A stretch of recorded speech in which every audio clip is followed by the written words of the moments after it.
Recording now. State College, Pennsylvania has issued a severe thunderstorm.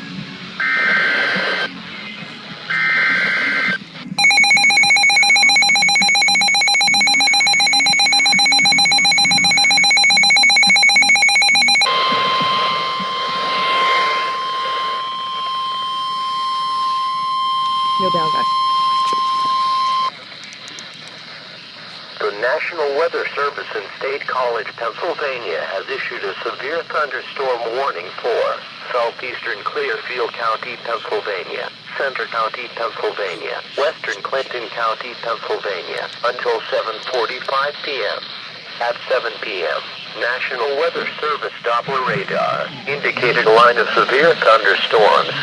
These severe storms extended from Kettle Creek State Park to Clearfield to Glen Hope, moving east at 60 miles per hour.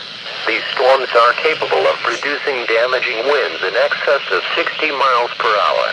Locations included in the warning: Bellefonte State College, Bald Eagle State Park, Black Moshannon State Park, Bollesburg, Center Hall, Glen